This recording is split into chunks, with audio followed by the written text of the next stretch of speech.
Ladies and gentlemen, welcome back to Razor Sharp Picks. My name's Joe, here with Ryan. Let's see if I point the right way. There we go. There you Ryan, go. how are you doing tonight?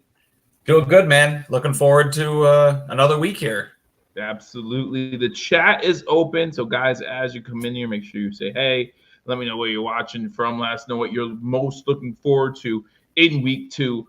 I'm looking forward to maybe actually winning some money this week because week 1 definitely didn't go the way I wanted it to. Ryan had a little better luck, I guess, but still not the luck you want to have. You want to end up on the winning side of things.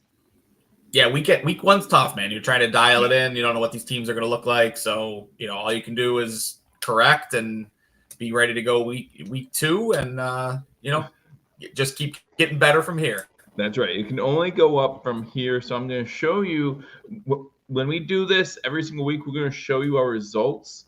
We'll have to figure out, Ryan, on the slides. This will show us week 1, how to do like a weekly result and then do a up to the year, up to the season result as well, just to keep the fans of hashtag sports up to date on how well or not so well we are doing. I was happy because 11-5 against the spread. Listen, week 1, like we said, so hard to call. So you see there, I went 11. We both went 11-5 straight up. I went 11-5 against the spread. Listen, I'm gonna have bad weeks, but I'll take the double-digit wins when I can get them. Yeah, for sure. Rough week against the spread for me, for sure. Again, just trying to dial things in, but I had a little bit better luck on my props and parlays than you did last week. So I'm only down 4 units so far. Yeah, and I got some bangers this week, so I'm looking forward to getting back on the positive side of things this week. There you go. Yeah, and again, as we said before, and as I'll continue to say, we are not professional bettors. You could pay people or pay sites to send emails with information and all that. And if you have the bankroll to do that or you want to do that, more power to you.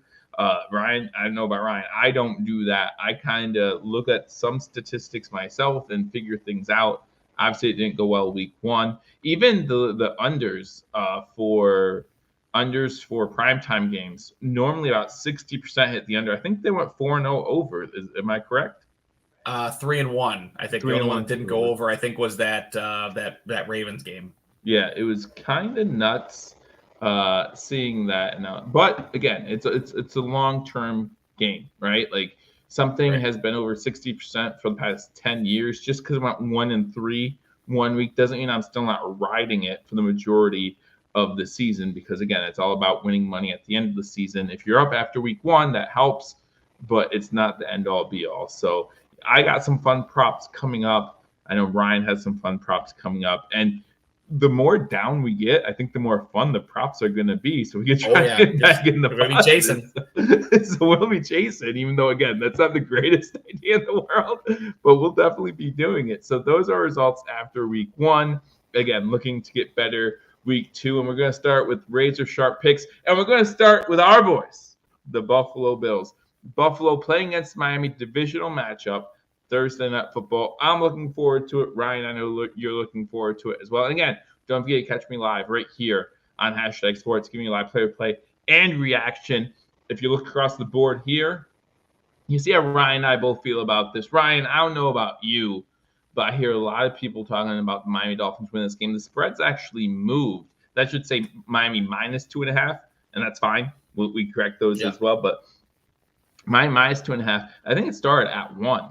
And now it's moving in Miami's favor. Listen, I don't know too much, but here's what I know. If a guy has played you 12 times and he's 10-2 in those 12 times, and not only is he 10-2 in those 12 times, he's won 5 AFC Player of the Weeks when he's gone against you those 12 times. I'm riding that guy. So I'm going with the Buffalo Bills here to win this thing straight out.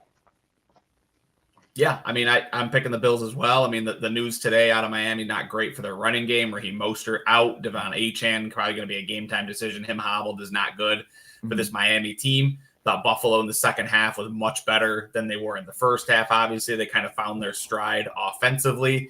This Miami Dolphins defense is not good. I think the Bills, with a week of preparation, knowing Teron Johnson's going to be out, Cam Lewis in, that gives them the opportunity to prepare.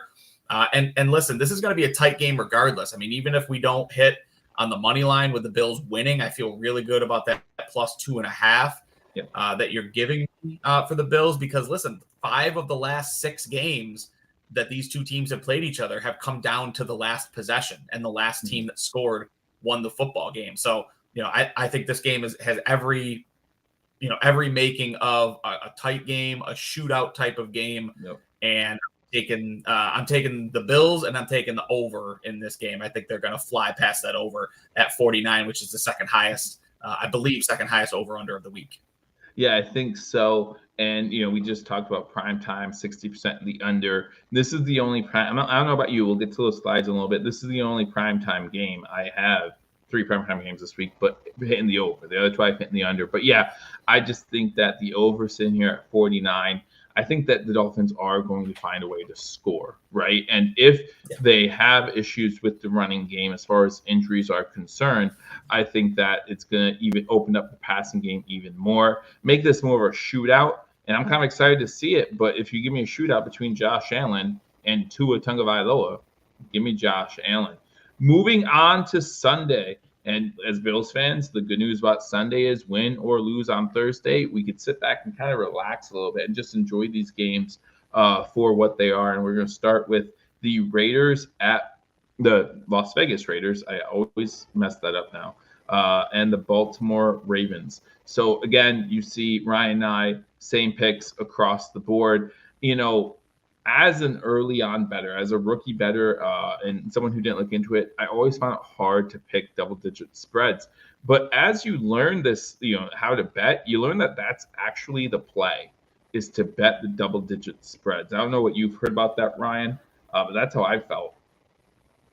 Yeah, I mean, double-digit spreads are tough because I think Vegas has they don't want to go too high on the one side, right? So you don't see a lot of games that are more than 10 and a half at most. But if a team is favored by 10, Vegas thinks that they're going to slaughter the team that they're playing. And, usually it's a pretty decent bet. 9.5, 10 points. I'm pretty common to take the spread in those games because usually they wind up being, 2 touchdown football games. 17-point wins, things like that. And I think things are going to get out of hand. Listen, Baltimore's got a message to send, right? They didn't play well last week. They, Isaiah likely came out and said this was our worst game that we're going to play all season. The Raiders are bad. They don't know who their running back is. They don't know who their quarterback is. They don't know what they can do defensively. Baltimore's going to send a message in this game. I think that this is going to be one where Baltimore scores 14 points in the first quarter and just runs away and hides for the rest of the game. It's going to be a low scoring game. Baltimore's defense is going to get back on its hit its stride. I think this is going to wind up being like a 24-10 type of football game where Baltimore just runs away from them. Yeah, I think that the only way this hits the over of 42 is if Baltimore scores 42 points. Like if they just put the foot on the gas pedal and say, no, forget about this. We're just going to show teams around the league how good this offense can be. But in the past 3 years in games with spreads of 9.5 or more, the under has hit 62% of the time. So again, you're riding the money here because normally either one of 2 things happen. Either the better team, like you said, gets out to a big lead and then they kind of just like, okay, let's just run out clock. Let's control the game, things like that. Or underdog normally has a pretty bad offense, and that's why they're this big of an underdog, and so they keep it close because the defense is playing better than expected. So give me the under. Again, I'll take the 62% and ride with that. Hey, Brett, good to see you. Just gotta say, go Bills. Absolutely. Thank you for joining us. I know where you're watching from. Appreciate you coming in here and saying that. Now go enjoy that Arizona sun. But now moving on to the next game on Sunday, and we both have the Bills, by the way. If you missed who we picked early on, we both picked the Bills for tomorrow. Join me tomorrow again, 7:45 Eastern time for the start of that one, starting at 8:15. Going to the game between the Carolina Panthers and the LA Chargers. Chargers came out last week, won that game. Won the game. I felt like they had to win because I don't think the schedule gets any easier. You're playing in division with the Chiefs. you needed to win that game. I know, Ryan, you were concerned about where the points were going to come from. They got some points. Yeah, I mean, they got some points, but I think, I think the issue still stands, right? I think they still don't know offensively, if they can throw the football with any type of consistency. They're going to run the ball a lot, and that's why I like the under in this game. I think that the Panthers are going to have a tough time doing anything with the ball because they couldn't do anything last week, and I don't know how much better the Saints are than the Chargers, and the Saints just absolutely mollywop this Carolina team. So I like the under on this one, and that's also why I'm picking the Chargers with the points, right? 6.5. It's a touchdown. I absolutely could see this game being 17-10, 17-3, something along those lines. Just a super low scoring, never on red zone type of game. I think the Chargers find a way to win it, and I just don't see where Carolina is going to score points from. I mean, their running game is a disaster. Bryce Young's a disaster. Up and down. This is a horror story of a football team, like ready for relegation type of bad football team. So and he is. I mean, that's where I've got it going. And he played poorly last week. I think the only reason why I'm picking them to cover the spread, I have the Chargers win this game as well. I think something about being at home, your home opener, will drive some momentum, maybe give you some enthusiasm, and hopefully put some points on the board. But I do see the Chargers winning this game. But yeah, I see the Carolina Panthers covering the spread and the over for those reasons. And 38.5 is a low over-under, right? And for good reason with these two teams. But it's a really low number to hit. I could see that number being cracked easily. Carolina puts up some points. So then moving on, you got Dallas, who looked really, really good last week. But this is the Dallas Cowboys, right? That's what they do. They look really good early, and then they get hyped up, and then they become the Dallas Cowboys we all know and love. Going against New Orleans Saints, who, again, beat Carolina pretty badly, but they beat Carolina. So there isn't much to say there, right? Like, what can you say? Ryan and I see this going the exact same way.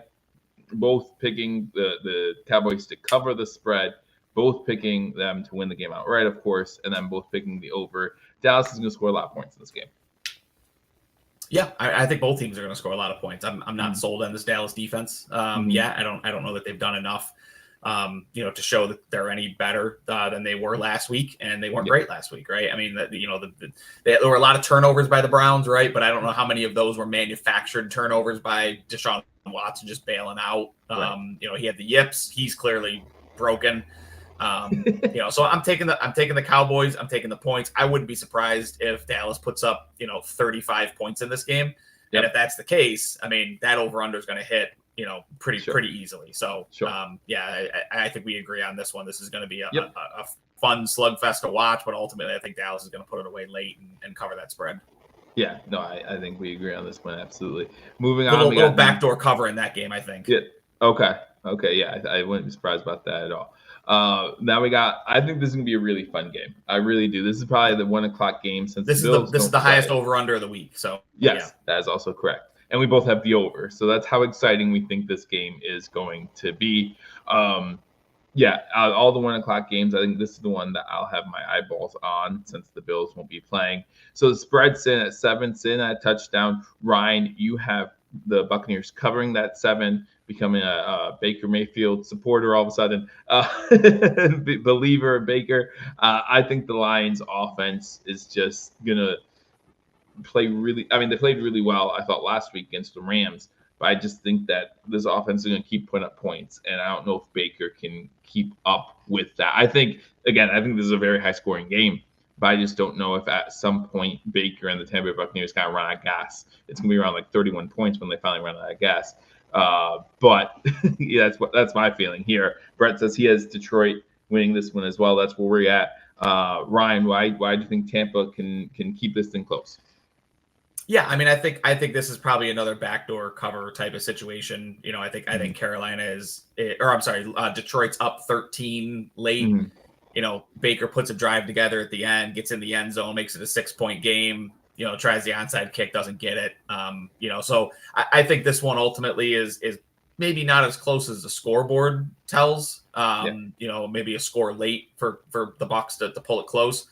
But I mean, I like Baker, right? I mean, there's no reason to not like him after what he's done last season in Tampa. Last game, he was an absolute, menace, top scoring quarterback in fantasy football last week, just beating out Josh Allen because of that interception that Josh threw. But yeah, I mean, the Lions, I think, win this one fairly easily. But I think the Bucs are a good football team. I think they're the best team in the NFC South.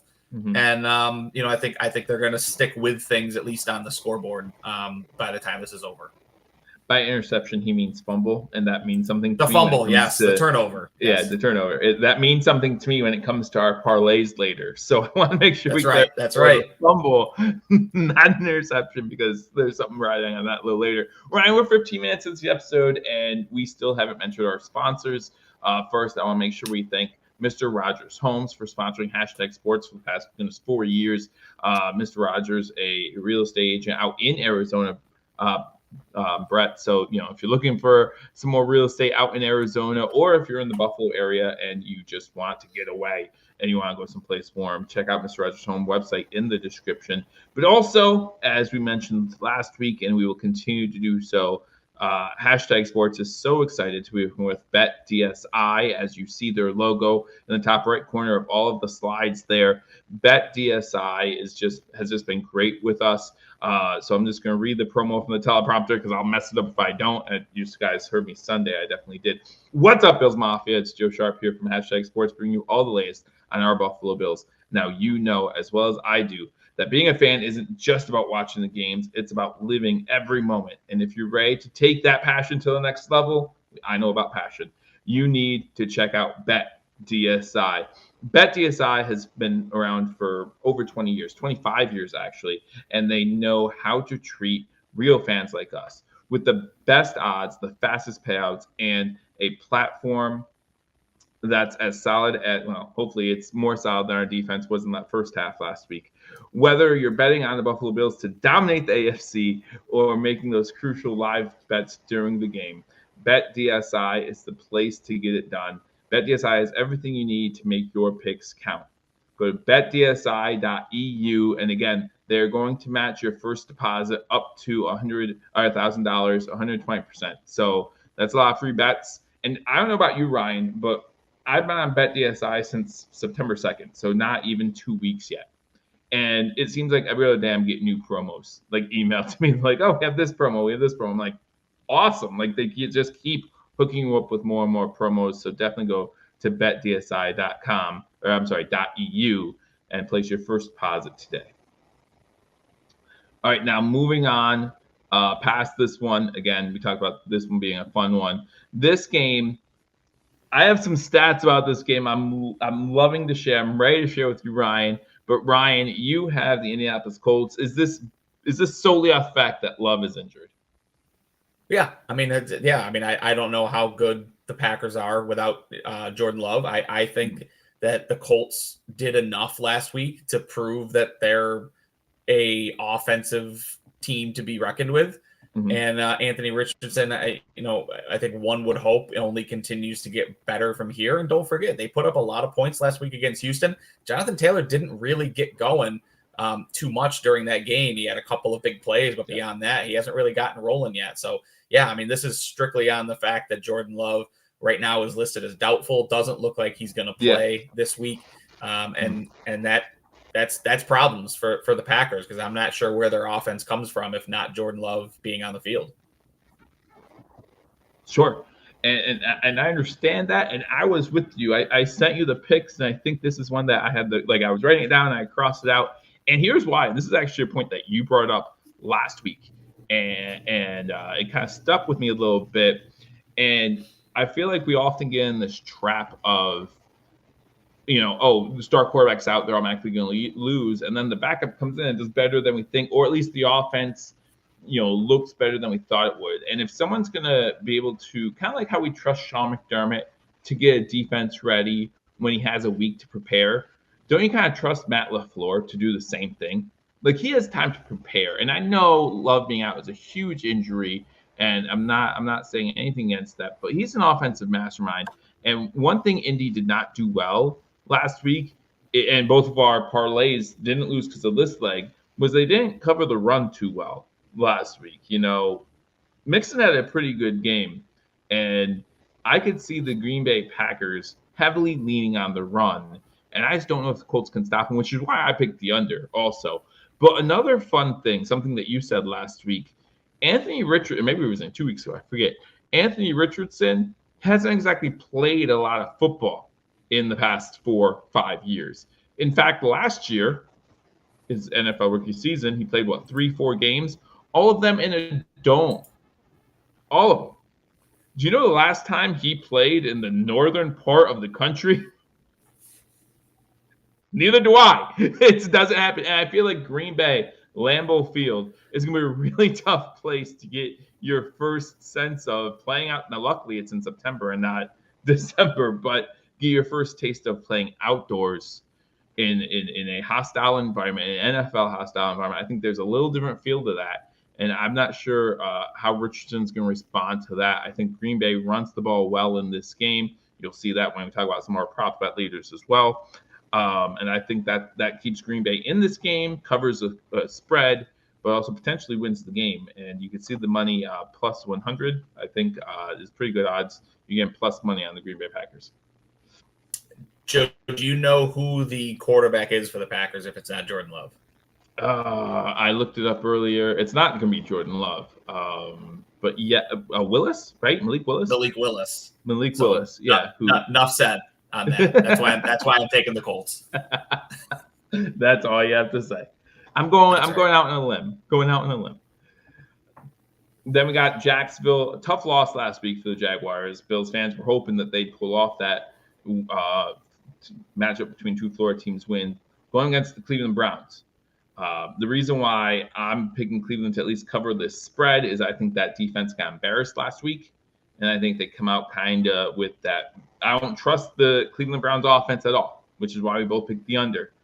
But I think this defense comes out, and another offense that really I learned not to trust last week is Jacksonville's, right? They move the ball pretty well, but they also turn the ball over in crucial spots. So don't see a lot of points being scored in this game, and that's the only reason why I see Cleveland covering the spread. I do see the Jaguars win this game at home, however. Yeah, I mean, the Jaguars are the better football team. Deshaun Watson is absolutely lost at quarterback. So again, this kind of goes back to I don't know where the points are going to come from Cleveland. David Njoku's out this week as well, which I think is a huge part of their offense. It really leaves Amari Cooper in the passing game, and that's it. And I'm not sure that these Cleveland running backs are any good until what Nick Chubb will look like when he comes back, we'll see. But if my offense has to come from Deshaun Watson getting the football to Amari Cooper, I don't like my chances in that football game. I think the Jaguars win this one. Again, I think this might be one where they kick a field goal late to make it a 6-point game, cover the spread late. But yeah, I don't think Cleveland's very good right now. They're kind of they're kind of a mess at this point offensively. Yeah, no, I understand that, and I agree with you. Again, just going to be interested to see how that defense responds after getting whooped by Dallas. Speaking of whoopings, San Fran put a whooping on the Jets on Monday. I enjoyed every second of it. I was loving it. Watching that game on Monday night. Again, Ryan and I right down the middle. It just seemed like we have this game going San Fran's way. The Vikings, I don't think they are as good as they might have appeared at some points last week. I think that was more indicative of how bad the Giants are. Yeah, I mean, do you trust Sam Darnold? Because I don't. No. I mean, there's no reason to trust Sam Darnold. So, the 49ers, without Christian McCaffrey, they're a monster force offensively. Brandon Ayuk came out today and was complaining about his targets and his ability to get the ball. So I think they're going to throw a lot. That leads into one of the props that I've got coming up later. And, I think San Francisco wins this one, and I'm going to be surprised. Honestly, I'm going to be surprised if Minnesota gets into the end zone on this one. I think this is just going to be a whooping from top to bottom. For every time Brandon Ayuk complains about the target shares, maybe teach him that, being around when we practice could help you get more targets because the quarterback and you, that might help. Also catching balls in the end zone. I don't know. Sure. Crazy thought. He had that one. I don't know if they consider it a drop because he had to dive for it, but something that midseason Brandon Ayuk would normally catch. So Just a couple things, Brandon. Just think about it. Going to a division rival who got an upset win last week, kind of surprisingly, at home for their home opener. Again, this New England team, they did beat Cincinnati, and we know Cincinnati has a reputation now of getting off to slow starts. But being able to beat Joe Burrow in Cincinnati, that's impressive, and that says a lot about this New England defense. Although there were some turnovers that helped them, you can argue those were caused by New England. And then you have Seattle also coming up with a win last week against Denver Broncos. 2 1-0 teams. Ryan and I differ on the spread. We both share the fact that Seattle's going to win this game, and we differ on the over/under. Brian, I'm going to let you go first. Let me give you some stats as well. Yeah, I mean, the game last week for the Patriots, they scored 16 points, and the Bengals scored 10. I mean, offensively, this Patriots team, even though I do have one of their guys in a prop this week, I just think this is an anemic offense. I don't know where they're going to come up with a lot of points, and this is a really good defense. I mean, this Patriots defense is still really good, and I think I go back to Seattle too. I mean, how good is the Seattle Seahawks offense? I'm not sure the answer to that. Denver's pretty bad. I mean, they only put up 26 points on them, but I mean, I think this is a low scoring football game, similar to what we saw this past weekend with the Patriots. But I think the Seahawks ultimately are a better football team at the end of the day. Yeah, I think the Seahawks are a better football team as well. Not by much. We're looking at a game between 2 rookie head coaches. But a stat that actually agrees with your pick. And we see, I think we have 5 of these situations in week 2. Last 10 years, when both teams go into week 2 1-0, and they play against each other, the home team is 25-12 against the spread, according to Bet Labs. So if they're both 1-0 going into week 2, that seemed kind of low to me that in 10 years there's only been 37 matchups like that, especially since there's 5 this week. But I just saw that from Bet Labs that if 2 1-0 teams go in playing against each other, the home team is 25-12 against the spread. So this goes to your point about New England covering the spread. I have a couple of those coming up later. But yeah, I just like that stat as well. Going to the Titans versus the Jets. Again, the Jets getting kind of embarrassed on Monday Night Football. There were times where they looked good. I thought they looked good. Aaron Rodgers survived the game, so that's impressive. But yeah, I think that this Titans game might be close. I think this game might be close. I don't know about you, but you have the Jets covering the spread. So talk about the Jets real quick. Yeah, I mean, I think the Jets defense was not up to their standards last week. I think they're upset about the way that things were handled. Sauce Gardner is going to shut down the only offensive weapon in the passing game for the Titans, and that's that's Calvin Ridley. And in the running game, I don't think that Tony Pollard is particularly a good running back, and I think the Jets will shut him down. We did see enough from this Jets offense to think that they can put up some points against a defense that's not as solid as San Francisco. And that's kind of where I'm at with this one. I don't think there's a ton of points scored because I don't think, I think the Jets will take their foot off the gas.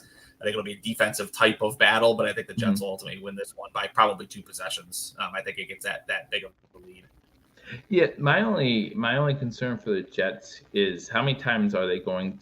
I think we saw it on Monday a little bit. Like I think they're inside the 10 offense didn't look that great. Like I think they're gonna have trouble scoring inside the numbers, right? Inside the 10 or whatever.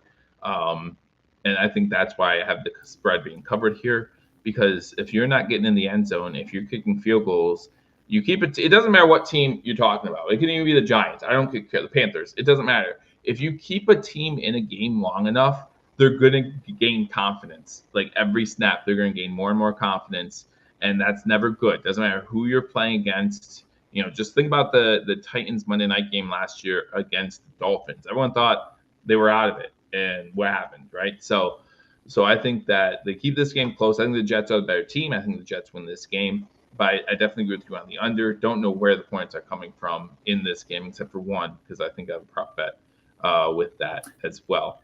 Going on to, I can't believe this is a game that's happening. And unfortunately, it happens twice a year. It happens twice a year. These two teams play against each other. And yeah, it definitely will not be a prime time game either time. You want to talk about games that probably won't be shown on the Red Zone channel too much? Here you go. We both agree with this one. The Giants just looked so bad last week. Daniel Jones getting booed after week 1 coming out of the building, like people saying, "Hey, give me $1 million," because he just stole money. He just stole money. Good for him. Yeah, whatever. Good for him. Good for him. I don't know what else to say about Daniel Jones. I saw a fun stat, Joe. So since Daniel Jones signed that big contract that he signed, he's thrown more pick sixes than he has touchdowns. Yes, he has. Yeah, and he had another, had one last week, and it's just so bad. It's so bad over there in New York. And meanwhile, Saquon Barkley got 3. Saquon Barkley's like, "Oh, thanks." I saw a stat that this is like the second time in Saquon's 5, 6 year, 7 year career where he's on a team above 500. Like, this is only the second time in his career in 7 years. That's Buffalo Bills drought numbers, man. Like, that's so bad. That's so bad. But yeah, give me Washington. Give me the win. This is gonna be so ugly to watch, and it's in Washington, so it's even an ugly stadium. This one's easy. I mean, right? This one's easy in terms of the spread. I mean, it's -1. Take the team you think is going to win. It's double across the board. And then where offense is going to come from in this one, probably Jaden Daniels. But beyond that, I don't know where much offense is going to come from. So this one was really quick for me. This was just kind of like, yep. And on to the next game. Let's go. Now we're getting into the 4:00 games. Some really good 4:00 games on the slate this week. And we're going to start off with the Rams and Cardinals. And a couple things I want to say. Obviously, we share our opinions. But the Rams-Cardinals game, McVay, Stafford together, 18-8 against the spread against the Cardinals. And I see the over-under went up from when I did this early this morning, 1 point. But I still think it's going to be a high-scoring game. With you. But the fact that the Rams are underdogs here is kind of a surprise, even though they're at home. And I know since it's only 1 point, Vegas has this kind of going the Rams' way. But I think the Rams should be favored in this one. Yeah, I mean, I think this is the reaction to the Puka Nacua situation, right? He's hurt. So I think the question is, what does this offense look like without him? And I think Arizona surprised some people last week. They didn't surprise me. I knew that their offense was going to be good. But I think it surprised a lot of people. And the thought process is more than likely that Marvin Harrison will be more involved this week than he was last week. Trey McBride will be more involved than he was last week. That equals points. Kyler seems to be back to his old self in terms of how dynamic he is with the football in his hands. But yeah, I mean, I think the Rams are the better football team. So I mean, this one's pretty easy across the board. 2 high-powered offenses. That's easy over for me, unless it's over 52 points, then it kind of gets a little dicey. But beyond that, I think this is going to be an absolute shootout in the AFC West. Like you said 2 weeks ago, as soon as we see the Cardinals in the game, we're just going to circle over and just whatever happens from here. Like, that's what we're going to do. I'm guessing that the over in Cardinals games will probably go 10-7, 11-6 this year. Yeah, so that'll be fun by the end of the season. That'll be a fun stat to track by the end of the season. Absolutely. And so I'll probably be going with the over most games here because I'm not, again, when it comes to betting money, you don't want to try to outsmart yourself, right? Because the moment you do that's exactly what happens. You outsmart yourself. If you know it's going to be, 10 or 11 to the positive, then take the 10 to 11. Take the 60%, guys. Don't go shooting 100. Take the 60 and be happy. Skipped one real quick. Going to which again, if I skipped it, then that would have been fine. The Steelers-Broncos game. Now, this one we see differently. Other than the under, everyone knows this game is not getting into 40s. All right? Like, this game is not scoring 40 points. Let me know why you like the Steelers, and then I will let you know why I like the Broncos. Yeah, I mean, listen, like, the Broncos could only manage 20 points against the Seahawks last week, right? And I think that the defense of the Steelers is far better than the defense of the Seahawks. I don't think this was going to be a particularly high-scoring game. Again, this is another like 17-10, 17-3 type of football game. Bo Nix averaged 2 yards per attempt last week. And that's not going to get it done against the Steelers, right? And then the Steelers have this unique way of just grinding out yards. Like they get more yards, or they have more plays than yards in some of their drives. Like I think they had a drive last week that was like 9 plays for 12 yards, and they ran like almost 6 minutes off the clock. It's like an uncanny ability to just grind teams into dust. And I don't think that the Broncos are built to play a football game like that at this point. Not with this quarterback. I mean, there's no risk of throwing whatsoever, and then you get an opportunity for Team Watt to just tee off on somebody. I don't like that for the opposing team. So that's why I'm picking the Steelers in this one. So everything you just said, Mas, the TJ Watt thing, because he was around, reminds me of a situation that these two teams were in a matchup in the playoffs probably about 10, 15 years ago. I forget how long it was now, where Tim Tebow led a Broncos team in Denver to an overtime, one play, quick slant to Demaryius Thomas. He outruns the whole defense, and they win that game. You know, I looked at the history, and as soon as I saw this matchup when I was picking them, I was like, you know, something about the Steelers at Mile High, even though I don't know if they call it Mile High anymore, but at that stadium just rings, you know, memories of not good feelings, right, in my memory. And so I looked it up. Tomlin is 1-5 all time in Denver.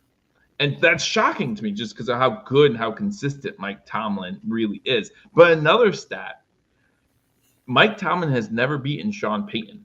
Out of any coach that he's faced more than 3 or more times, Sean Payton is the only coach he is not defeated. So I look at those numbers. Like, I just look at history and say, maybe there's something to that.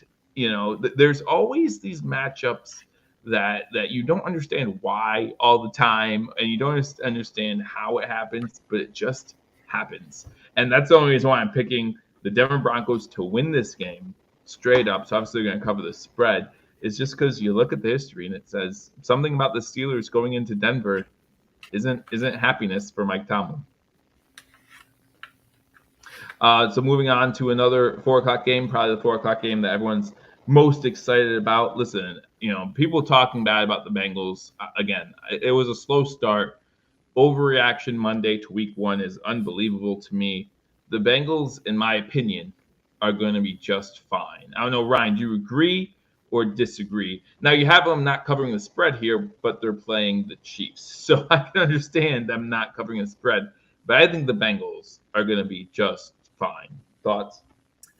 Yeah, I mean, we'll see, right? I mean, I think there's a lot of questions about their running game at this point. Like, who's their running back? Is it Zach Moss? Is it Chase Brown? Like, we don't know what that looks like. You know, T. Higgins is still hurt, and that doesn't bode well for a team when you talk about offense. But the Bengals are notoriously slow starters. Yeah. So, you know, am I surprised right now that they're not playing well? No. Will I be surprised the way that this team is constructed and playing right now? I mean, would I be surprised if they finish below 500? No. I mean, the answer is no to both of those questions. But would I also be surprised if they weren't, you know, 11-6 and in the playoffs by the end of the season? I think that's absolutely within the realm of possibility. So I'm not worried yet. I mean, if they get to, like, you know, week 6 and they're 2-4, then I think it's time to start sounding the alarms. Yeah. But this one is just, again, this is one for me. Just don't make it more difficult than it needs to be, right? Like, the Chiefs are better than they were last year, I think, from everything that we saw last week. And that's a problem for everyone that they come across. And they're going to be another one just like the Cardinals, where I think every game that I see them in, I'm going to take the over the way that this offense is rolling right now. And that doesn't bode well for a team in the Bengals who aren't playing great and don't play great in the beginning of the season. Sure. And, you know, I kind of feel this way as you talked about a couple games as well. This, to me, could easily be a backdoor cover because we know that the Bengals can put up points if you give Burrow time. We know Burrow's a good quarterback.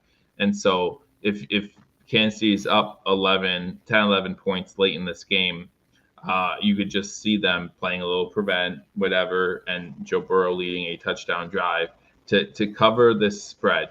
But at the same time, this Chiefs team, like you said, just looked so good. You know, everyone was anticipating that game against Baltimore, and everyone was excited for it. But all that being said, they won by a toe. they won by a toe. So if Likely was right in saying that was Baltimore's worst game, well then I think we got a fun race in the AFC coming up this season, because I think we have a couple teams that we like that might have a thing to say about it. as well in the AFC. Going to the Sunday night football game, I don't think anyone could say anything good about the Bears' performance on offense last week. Sure, rookie quarterback, but you have all those weapons and you can't get in the end zone. That's a problem. I don't know about what you think, Brian, but that's a problem. Again, I think that things will get better, but it can only get better. Yeah, I mean, and now the problem is the news comes out today that Keenan Allen and Rome Odunze are both hurt, and they're not practicing today. And that's not great when you're facing a team led by D'Amico Ryans at head coach, and all of the offensive firepower that we saw from Houston last week. This one is one that could get ugly early, and Houston just runs away and hides on it. And another situation where I just struggle to see where points are going to come from Chicago. So this one, again, don't make it more difficult than it is. I don't think there's going to be a ton of points, but I think that Houston's good enough to beat this team by 2 possessions. And that's where the spread comes from. Absolutely. Yeah, I agree with you. I don't think this is and I always think about what the NFL's thinking when they make the primetime games, right? Like I just look at the primetime schedule, and like halfway through this season, you look at some games, you're like, okay, well, they didn't, like last year, the Jets having 6 or 7 primetime games. Well, okay, but they didn't know that Aaron Rodgers was going to be hurt, so it kind of makes sense. But this game, to me, maybe they were hoping that Caleb Williams was going to be great off the bat, like a lot of people were. I don't think it's going to be a great Sunday night football game, and I might be flipping between this and Sunday Night Baseball if that's a good enough matchup, because they're getting ready for playoffs. So. And that's bad because I'm not the biggest baseball fan. But yeah, I think this game will be over pretty early, and you'll just tune in to see, maybe watch the Manning. No, that's Monday night, so I have no reason to watch this game. Speaking of Monday night. Yeah, I mean, they set this one up thinking that it was going to be Caleb Williams and, C.J. Stroud, and they thought Caleb Williams was going to be this year's C.J. Stroud. So you put the two shiny new toys at the quarterback position on Sunday Night Football, just like we saw, Mahomes and Allen and Burrow and Mahomes. Like they're hoping that Caleb Williams is that echelon of quarterback. He didn't show it last week, but that's what they're hoping, that it's enough to draw eyes, and we'll see. But I don't think this one's a very good football game. This is one where I'm probably flipping between this and Monday Night Raw or something like that. It's Sunday night anyway, so the wrestling's not on, so it'll be Sunday night. There's no wrestling, there's no Manning cast. I'll be flipping back and forth between this and my eyelids. Caleb Williams is that new toy that you got on Christmas that says batteries not included, and you forgot to buy batteries. You're like, oh, I gotta wait now. Always buy extra batteries on Christmas Eve, guys. That's right. That's a dad tip. That's right. A dad tip. Just have them. Just have batteries. That's it. I have a Costco membership. I have so many batteries in my house. What kind of batteries? Doesn't matter. Just buy them all. Buy every kind of battery. Because someone's going to buy a 9-volt toy, and it's just going to be enough to just tick you right off. So it's a one battery. I don't have 9 volts on hand. Yep. Absolutely. Speaking of Monday night, and then we can watch Monday Night Raw or the Manning cast or whatever we want. But the sad thing is, I think this is going to be a great game, so we won't be able to watch it. But I did want to talk about this game. Again, Ryan and I see this kind of going the same way. Ryan has the over. I have the under. Mostly thinking about the primetime under thing here. That's why I picked the under. But yeah, we both have the Falcons covering the spread, coming back from a tough loss against the Steelers. But the Eagles are just the better team. Another reason why I have the Falcons covering the spread is just, and I didn't write this stat down. I heard it, but I didn't write it down. But the stat is something about teams traveling back home after being out of country, and how often they do not cover the spread. I think it was high 60s, low 70s percent of the time as far as them not covering the spread. So that's one of the reasons why I had the Falcons, just because of the travel schedule for the Eagles. But I'm not sure if you had any more insight or thought into that one. Yeah, I mean, on this one, you look at the Eagles, they gave up last week. They gave up 163 rushing yards to the Packers. And Bijan Robinson is better than anybody that the Packers are trotting out there, and that's Josh Jacobs included. Yep. You saw a concerted effort by the Falcons to get Bijan Robinson involved in things this past week, which was a godsend for fantasy owners of Bijan. And Kirk Cousins is only going to get better, I think. And I think that, he's going to kind of settle into himself. It was clear he didn't trust his knee last week, but I think that's going to change this week as he faces Philadelphia. And look, Philadelphia is not as good as they've been in the past few seasons. I think they're going to put up points because Saquon Barkley gives them a better running back. But beyond that, I mean, I think they're going to struggle on defense.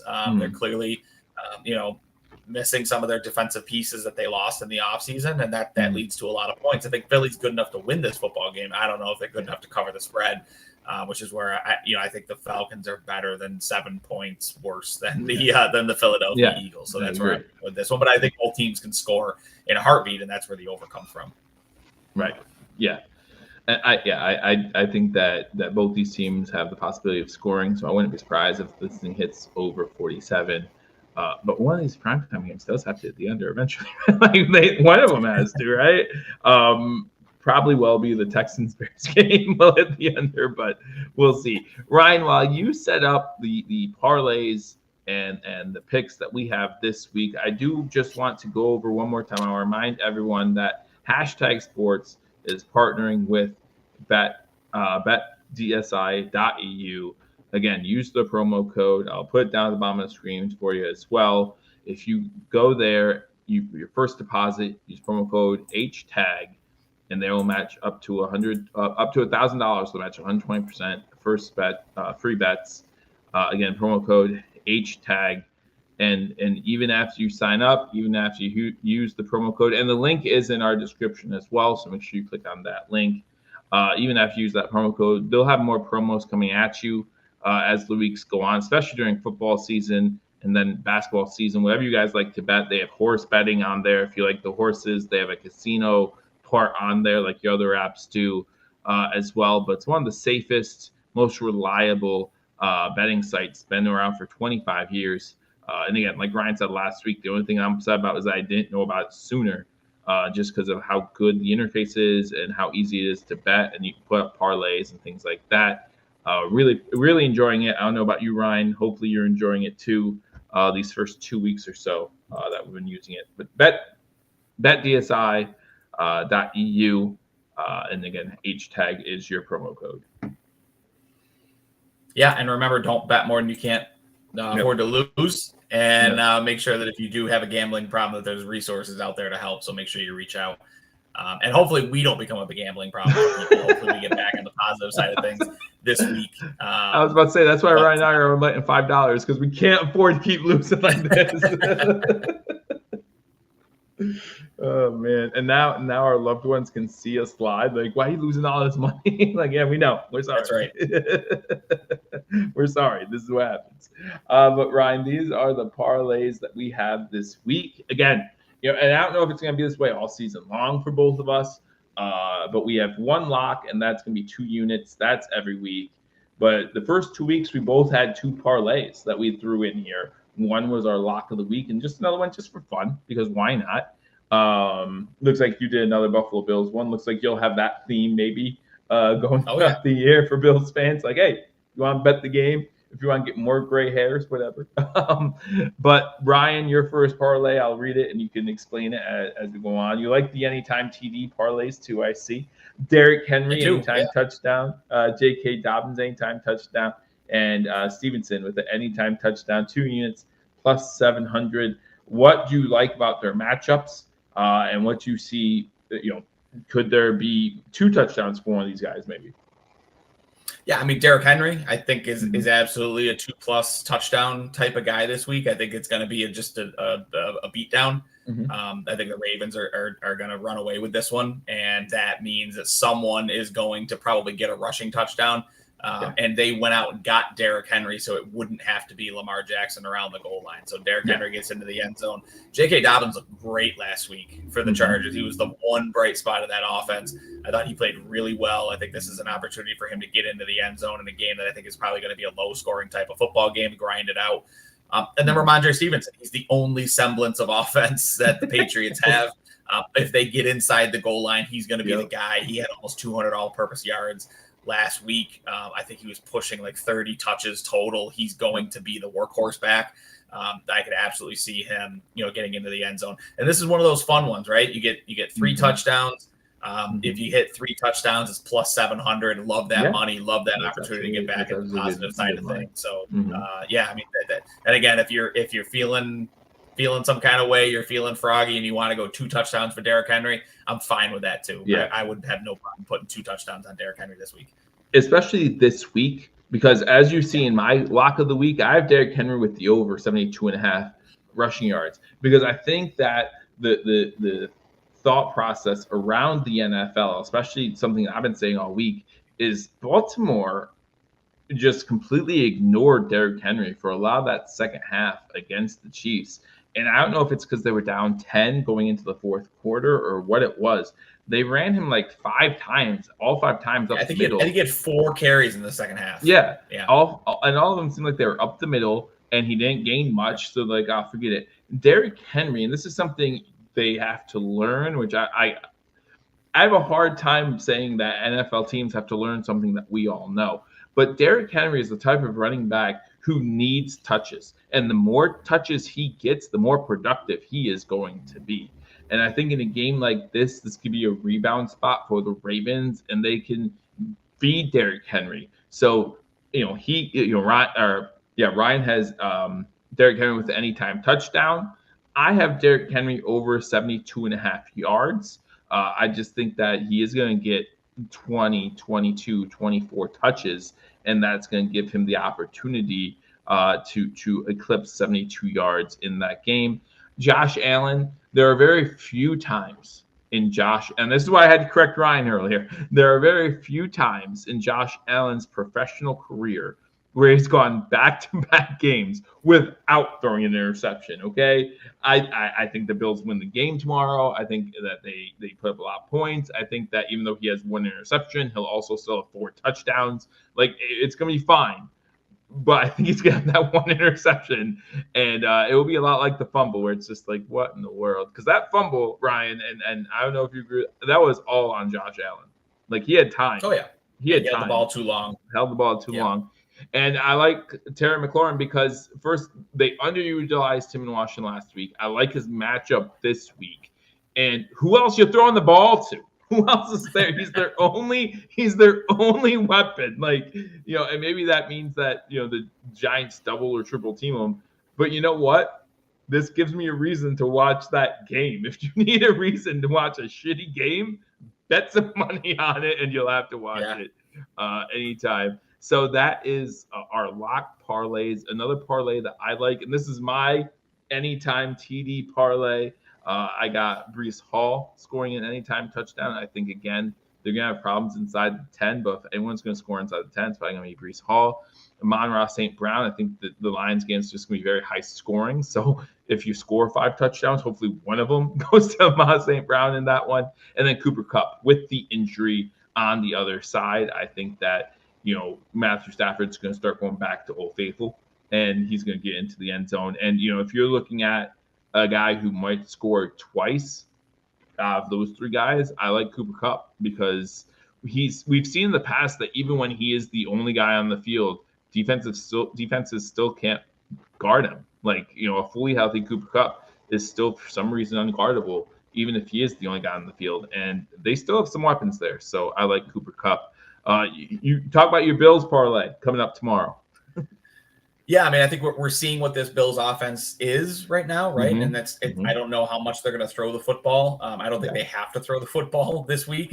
So I'm taking Josh Allen under 245.5 passing yards. I think that one is, they don't need to throw the football. Again, Josh Allen does enough on the ground. I think James Cook is going to have a big game, as the other leg of this is over 60.5 yards. For whatever reason, I don't feel like Vegas has self-corrected on James Cook this year. I think he's going to be a bigger part of this offense than maybe they're giving him credit for. So Josh, under 245.5 passing yards. Where do those yards come from? I think it's James Cook. I think it's Ray Davis.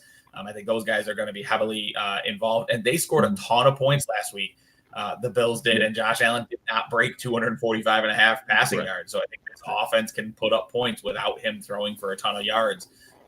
So he usually has good games against the Dolphins, but I think this is a concerted effort by this offense to just not be that high-flying, high-powered type of passing offense, more of an all-around. So that's a plus 249. I like that. That's a nice little, nice little bankroll builder when you're looking for a way to kind of get back on the positive side of things. You take a couple of legs that I think are pretty slam dunk. Sure. And then, not only do we do the 2 parlays, again, we bet 6 units $5. So we both have 3 units here. We'll have 3 units on our props of the week. If you just want to bet one guy, you want to talk, Ryan just talked about some some profit builders, things like that. Something that's quick, easy, hopefully will work out for you. I have Greg Rousseau as my Buffalo Bill, getting another sack. He had 3 last week, became Defensive Player of the Week. I looked at Miami giving up 3 sacks last week, 1 to Jacksonville's defensive end on that side. So I think that I like that one. Josh Jacobs, over 81.5 rushing yards. Again, I think they feed him the ball a lot due to the injury at quarterback. And we saw that the Colts struggled against the run in week 1. So I like that one as well. I think most of these were at the first 2 were at minus 114. So, $5 parlay pays like 488, something like that. And then Malik Neighbors. And I don't know if I wanted to start like just having fun on Bet DSI since, we're new to this site. And I don't know if other sites do this, and if they do, I haven't seen it, and maybe that's an issue that I have with like just searching their site. But you can pick the exact number of receptions, exact number, like within a block of yards, and you get better odds that way by doing it like that. So Malik Neighbors had 5 receptions last week, having either 5 or 6 receptions this week.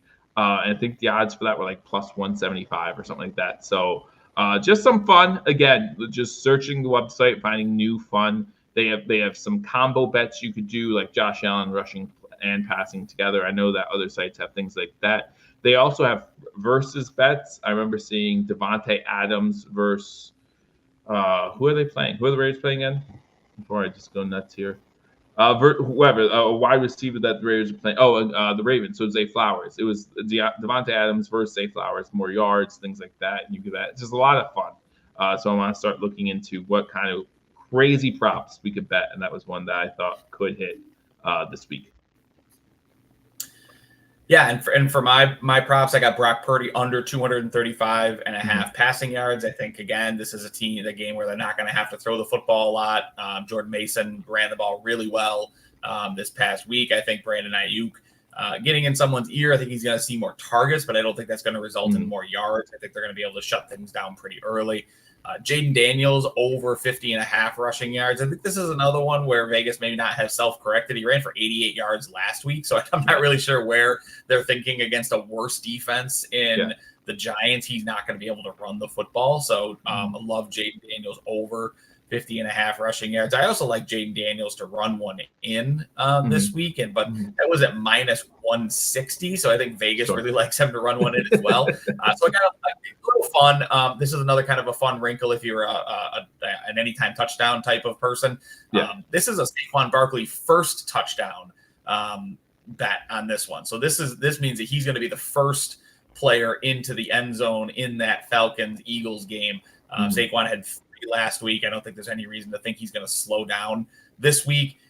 Eagles get the ball first. Saquon punches one in to go up 7-0. Boom, we're plus 359 on that one, and we're happy before the games even really get rolling this week.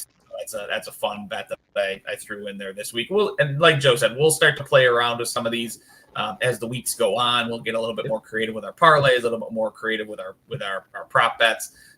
Ways to get back into the positive here, though. Some relatively safe bets, I think, for my parlays this week. Yeah, but once we get into the positives, you'll see us get really conservative. Josh Allen over 25 passing yards. Yes. Which, again, I mean, you can't go that low, but we can use alternative yards, right? Like whether it be passing, rushing, receiving, whatever you want to do, and whether it be lower numbers so you get worse odds but higher chance of hitting, or long shots, and we'll see where we have to go with it, but we'll do it, and we're gonna do it all season long. We're gonna have a lot of fun. What's the point of having a little competition if you can't do the best you can and make some crazy stuff up in the meantime? But those are our bets, those are our picks. both straight up and against the spread and the over-unders.